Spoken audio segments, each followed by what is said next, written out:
अन्येसेयो, hello, हाय, welcome, नमस्ते। मैं हूं सुचित्रा और स्वागत है आपका हमारे यूट्यूब चैनल सुचित्राज एक्सप्लेनेशन में।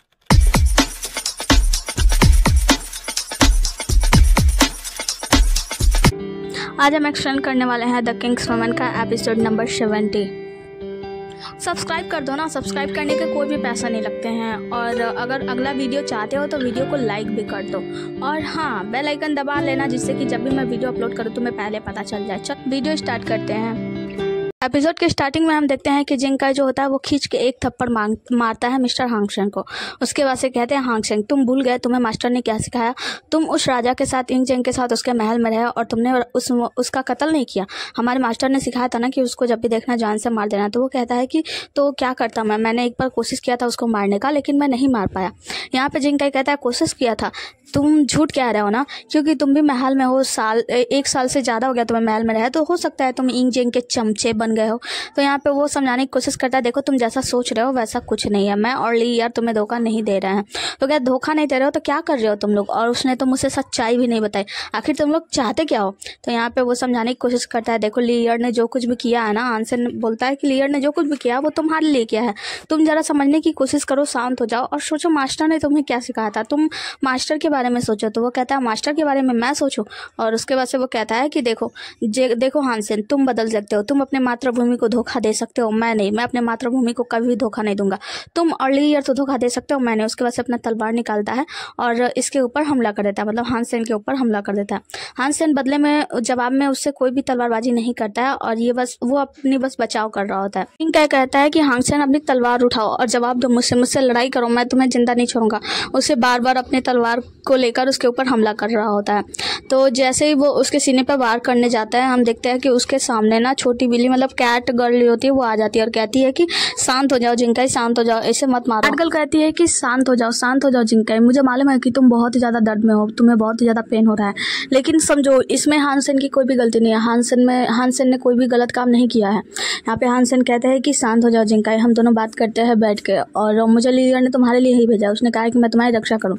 वो कहता है कि मुझे रक्षा करने की कोई भी जरूरत नहीं है तुम्हें, क्योंकि मैं कोई छोटा बच्चा नहीं हूँ। और देखो ये आखिरी था, आज के बाद से हम दोनों कभी नहीं मिलेंगे। ये आखिरी समय है कि मैं तुमसे कह रहा हूँ कि हम दोनों के बीच भाइयों का कोई भी अब रिश्ता नहीं रहा। हम दोनों भाई नहीं है, तुम चले जाओ यहाँ से और मुझे दोबारा अपनी शक्ल मत दिखाना।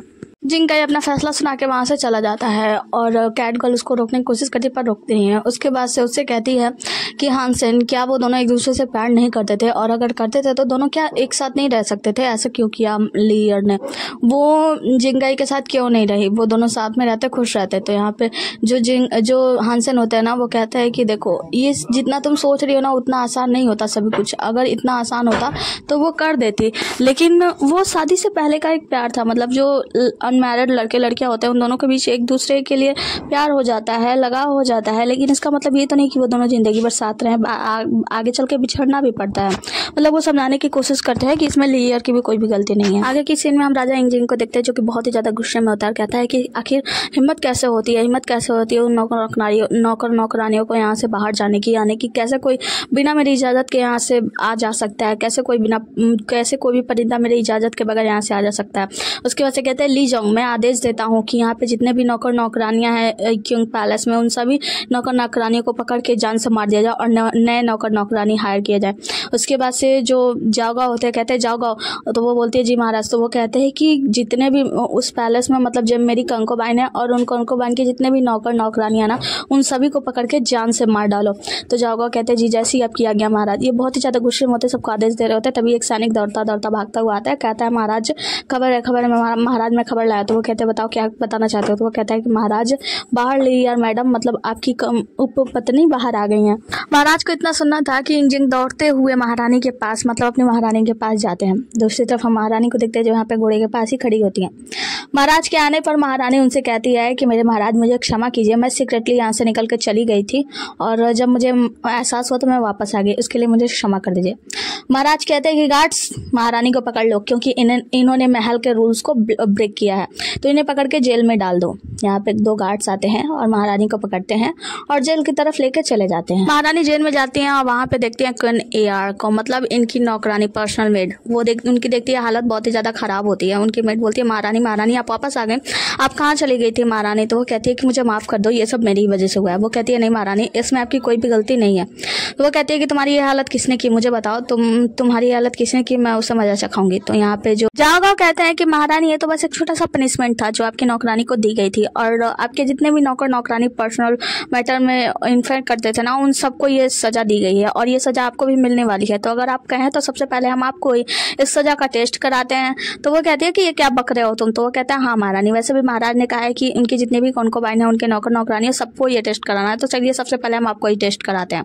उसके बाद से अपने सैनिकों को आदेश देते हैं कि सैनिक को महारानी को पकड़ लो और ले चल के वहाँ पे बांध दो। उसके बाद सैनिक जो होते हैं सारे सैनिक ले जाकर महारानी को उस लकड़ी पे बांध देते हैं। अभी ये बांध कर पनिशमेंट शुरू करने ही वाले होते हैं, तभी यहाँ पे महाराज आ जाते हैं और महाराज के आते ही सभी लोग हाथ जोड़कर खड़े हो जाते हैं। यहाँ पे महाराज कहते हैं कि तुम्हारी हिम्मत कैसे हुई महारानी को इस जगह पे बांधने की, ये क्या करने जा रहे थे तुम? तो नागौर कहता है कि महाराज मैं तो बस जेल के रूल्स फॉलो करने जा रहे थे। तो महाराज कहते हैं कि तुम्हारी हिम्मत कैसे हुई ऐसा करने की, और तुमने अभी तक महारानी को रिलीज क्यों नहीं किया? तो जाओ जो होता है अपने सैनिकों को आदेश देता है महारानी को जल्दी छोड़ दिया जाए। उसके बाद से महाराज कहते हैं कि जाओ तुम यहाँ से बाहर जाओ, मुझे महारानी से जरूरी बात करनी है। जाओ कहते हैं जैसी आपकी आज्ञा महाराज। उसके बाद से महाराज मतलब जाओ वहाँ से चले जाते हैं। महाराज महारानी के पास जाता है और पूछते हैं कि बताओ तुम यहाँ से क्यों गई थी और किसने तुम्हारी मदद की थी? वो कहती हैं कि मेरी मदद किसी ने नहीं की थी, मैं यहाँ से अकेले गई थी, और तुम तो जानते हो ना कि शादी से पहले मैं कैसे जीती थी, बहुत फ्री माइंड होकर जीती थी, खुलकर जीती थी, और बस मैं उस जिंदगी को मिस कर रही थी, इसलिए मैं मस्ती करने के लिए बाहर चली गई थी। और मैं तलवारबाजी करती हूँ, जो तलवार और चाकू चलाते हैं वो जब तलवार और चाकू चलाना छोड़ दे तो उनके लिए ज़िंदगी बोरिंग हो जाती है। जब से मैं महल में आई हूँ तब से बोर लग रहा था, बहुत बोरियत महसूस हो रही थी, इसीलिए मैं बाहर चली गई थी। महाराज कहते हैं कि अच्छा बिना किसी की मदद किए तुम यहाँ से चली गई और तुम ऐसे कैसे? तो वो कहती है कि हाँ बिल्कुल सही है, मैं अकेली गई थी और मेरी मदद किसी ने नहीं की थी। महाराज कहते हैं कोई तो है, बता दो किसने तुम्हारी मदद की? तो वो कहती है किसी ने भी नहीं। तो फिर वो कहते हैं कि ठीक है, तो अगर ऐसी बात है तुम महल से अकेले जा सकती हो तो तुम पहले क्यों नहीं चली गई जब तुम तियांग मिंग के साथ प्रेग्नेंट थी? जब प्रेग्नेंट थी तभी तुम चली जाती। तो वो कहती है कि मैं इसलिए तब नहीं गई क्योंकि मैं प्रेग्नेंट थी और मैं मिसकैरेज का कोई भी चांस नहीं लेना चाहती थी। उस वक्त मेरा मिसकैरेज हो जाता है, इसीलिए मैं यहाँ से उस वक्त नहीं गई। तो महाराज कहते हैं कि ठीक है, अगर तुम चली गई तो तुम यहाँ पे वापस क्यों आई? तुम बाहर ही रह जाती ना, फ्रीली अपनी ज़िंदगी जीती। तो वो कहती है कि बिल्कुल भी नहीं, मैं तियांग मिंग के बगैर यहाँ से नहीं जा सकती, और तियांग मिंग है जिसकी वजह से मैं वापस आई हूँ। अगर मैं तियांग मिंग को लेकर जाती तो मैं यहाँ पे वापस कभी नहीं आती। महाराज कहते हैं कि अच्छा तुम ऐसा कह रही हो। उसके बाद से उससे कहते हैं कि तुम्हें पता है मैं चाहता था कि मैंने तुम्हें अपनी रानी बनाई और मैं ये चाहता था कि मैं हरम का सारा कार्यभार मैं तुम्हारे ऊपर सौंप देता। उसके बाद से तुम महारानी की तरह जीती, लेकिन तुमने तो वो सब गुड़ गोबर कर दिया। तुमने सब चीज़ों में मतलब मेरे सारे किए कराए पे पानी फेर दिया। महाराज यिंग कहते हैं कि क्या तुम्हें इस बात का डर नहीं लगा कि तुम जब यहाँ पे वापस होगी तो मैं तुम्हें पनिशमेंट दूंगा? तो वो कहती है कि हाँ मुझे पता है तुम मुझे पनिशमेंट दोगे, तो अगर तुम्हें जो भी पनिशमेंट देनी है तो तुम मुझे दे दो क्योंकि मुझे तुम्हारा पनिशमेंट कबूल है।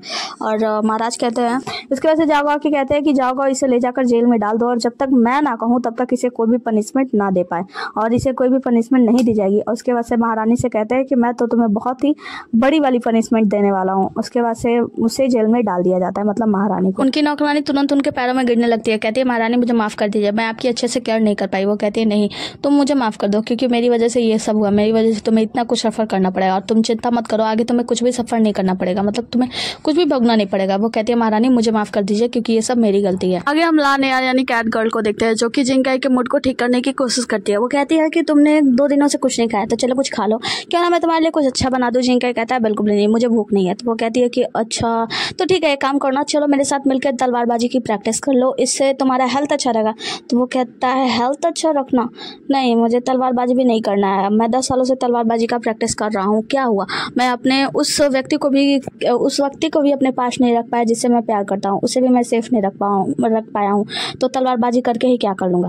तो वो कहती है अच्छा तो ठीक है, तो फिर एक काम करना, तुम मेरे साथ मार्केट चलो क्योंकि मैंने वहाँ पे एक पेड़ देखा है पक्षियों का, वो बहुत ही ज़्यादा प्यारा है, चलो ना मेरे साथ। तो वो कहता है नहीं तुम अकेली चली जाओ, मुझे जाने का बिल्कुल भी मन नहीं है। तो लानिया कहती है कि चलो ना यार, मैं अकेली जाऊँगी तो मुझे अच्छा नहीं लगेगा, बहुत ही ज़्यादा बोरिंग हो जाएगा।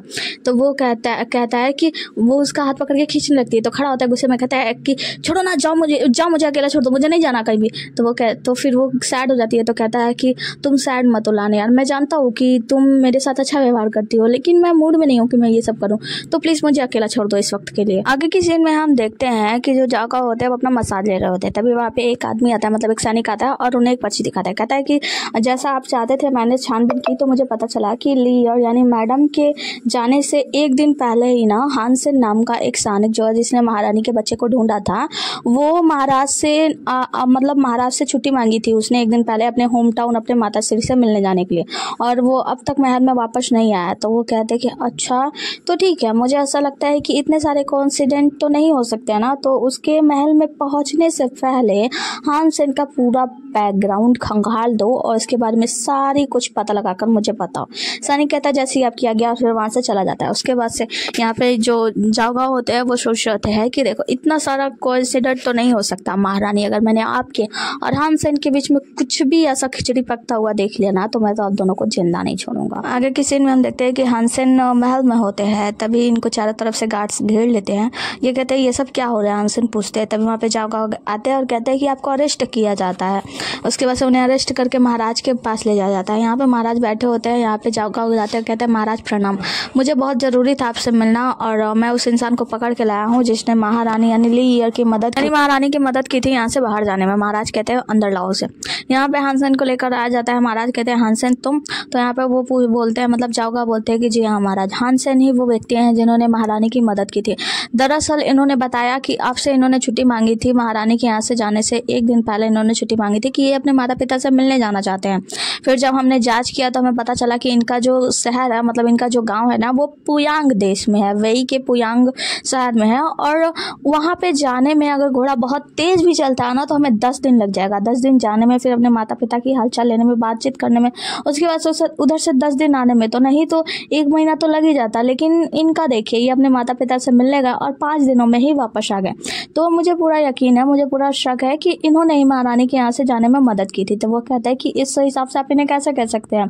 तो वो कहता है कि महाराज देखिए उस वक्त जब महारानी का बच्चा खोया था तब भी ये अपने जान की बाजी लगाकर उस बच्चे को खोजने के लिए गए थे, मतलब कुछ ऐसा बात तो है। तो यहाँ पे जो लीजोंग होते हैं वो कहते हैं कि महाराज जाओ जो कुछ भी कह रहे हैं ना उस सब में सच्चाई तो ज़्यादा नहीं लग रही है। दरअसल ये सब बस इनका एक आंकड़ा है, कोई ज़रूरी तो नहीं है कि ऐसा सच भी हो। और हानसेन से सच्चाई उगलवाना भी तो सही है, ज़रूरी है ना कि हानसेन अगर सच्चाई मतलब जो भी है वो सब बोले तभी तो पता चलेगा कि इन्होंने महारानी की मदद की है या नहीं की है। उसके बाद से महाराज सामने आते हैं, वो भी आकर पूछते हैं कि हानसेन बताओ सच क्या है। हानसेन कुछ भी नहीं बोलते। आगे की सीन में हम देखते हैं, आगे की सीन में हम मैडम हुआ यान को देखते हैं जो कि कहती है कि हरम में सब कुछ ठीक तो चल रहा है ना। तो मैडम चू उन्हें बताती है कि महारानी हरम में तो सब कुछ ठीक है, लेकिन आपको पता है मैडम लीयर ने क्या कांड किया। करीबन 5 दिन पहले वो महल से बाहर चली गई थी, जिसके बाद से जब महाराज यहाँ पे आए उन्हें सब कुछ पता चला तो उन्होंने उनके जितने भी दास दासियाँ थे उन सभी को जान से मारने का आदेश दिया था। सभी को कड़ी पनिशमेंट दी गई थी और उस महारानी की वजह से वो सारे दास दासी मरने ही वाले थे कि वो वापस आ गए। और उसके बाद से आपको पता है महाराज ने कुछ भी नहीं किया, उन्हें बस जेल में डलवा दिया, उनको कोई भी पनिशमेंट नहीं दिया। वो कहती है कि ऐसा कैसे कर सकती हैं वो, मतलब वो एक टॉप रैंक की महारानी है और वो इतनी इनरिस्पॉन्सिबल कैसे हो सकती हैं।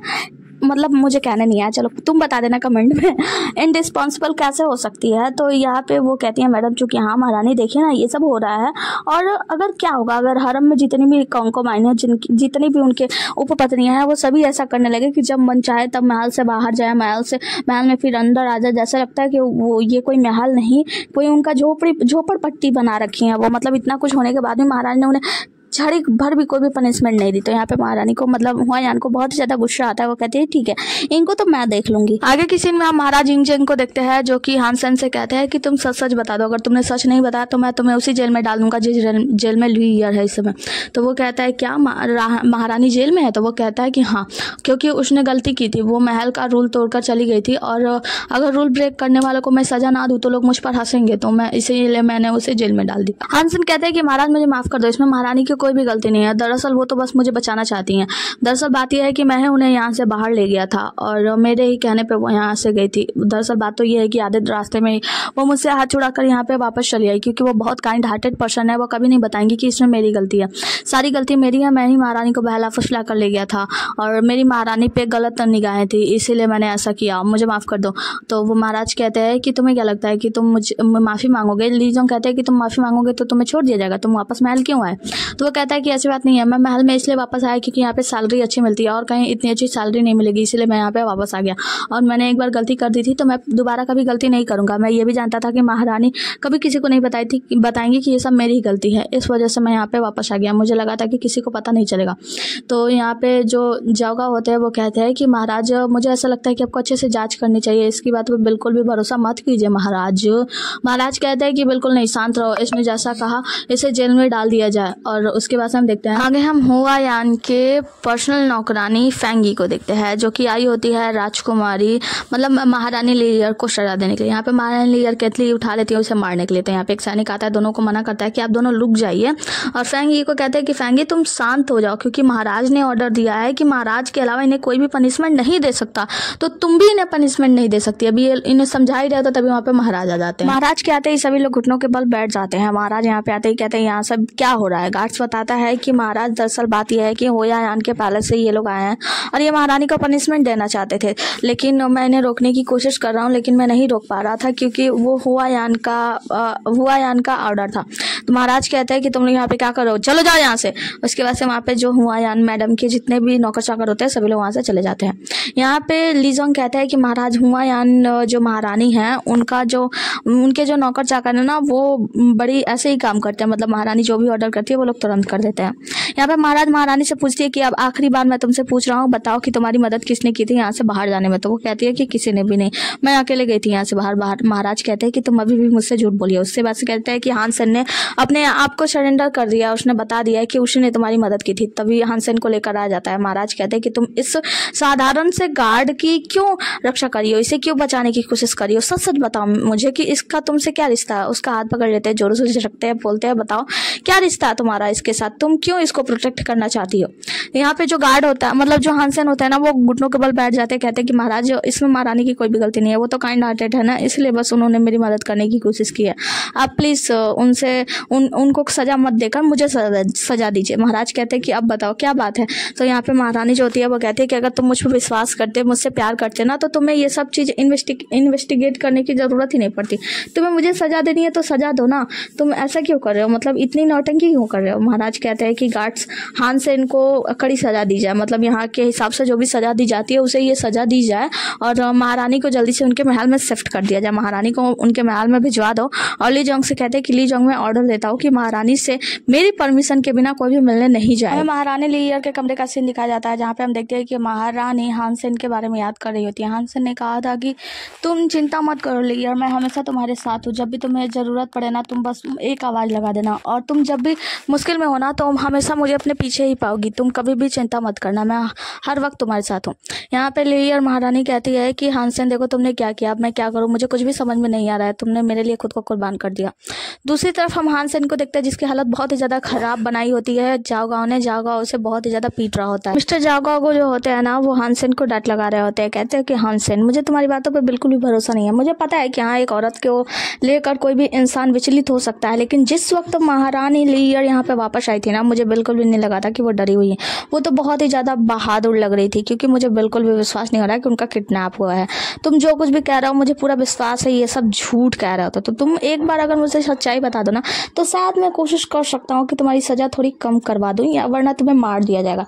वैसे इस हरम में बहुत सारी मछलियाँ मतलब बहुत सारी लड़कियाँ हैं, क्यूट क्यूट सुंदर सुंदर लड़कियाँ हैं, और वो महारानी हाँ सुंदर तो है लेकिन इतनी भी नहीं कि उसके लिए कोई अपनी जान खतरे में डाल दे। तो यहाँ पे जो हानसेन होता है उसे गुस्सा आता है और वो उसके मुंह पे ही थूक देता है।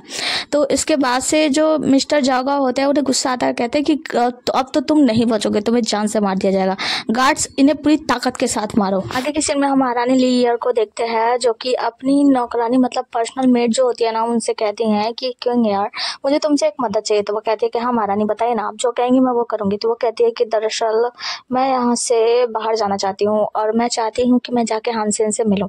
तो वो कहती है कि हानसेन से महारानी आपको तो पता नहीं इतना सारा कष्ट सह के हम लोग यहाँ पे आए हैं। वैसे मैं आपसे एक बात पूछना चाहती हूँ, आपका और हानसेन का क्या रिलेशन है? तो वो कहती है महारानी देखो मेरा और हानसेन का ऐसा कोई भी रिश्ता नहीं है जैसा तुम लोग मतलब सभी लोग सोच रहे हैं। जिस दिन सही लगा ना मैं उस दिन तुम्हें सबसे पहले बता दूंगी कि मेरा और हानसेन का क्या रिलेशनशिप है, और हम दोनों के बीच कोई भी गलत रिश्ता नहीं है। बस बात यह है कि हानसेन बहुत ही ज़्यादा अच्छा इंसान है और वो मेरे लिए अपनी जान देने जा रहा है और शायद उसे जान से मार दिया जाएगा। मैं उससे मिलना चाहती हूँ, मैं उससे कुछ बातें करना चाहती हूँ, तो मैं चाहती हूँ कि इसमें तुम मेरी मदद करो। मुझे पता है कि तुम्हारे अलावा मेरी कोई भी मदद नहीं करेगा। यहाँ पे नौकरानी जो होती है वो कहती है कि महारानी जब मैं महल में आई थी तो कोई भी मेरे साथ अच्छा व्यवहार नहीं करता था, और जब से मैं आपको सर्व करने आई हूँ आप मेरे साथ बहुत ही अच्छा व्यवहार करती हैं और मैं आपके लिए कुछ भी करूँगी।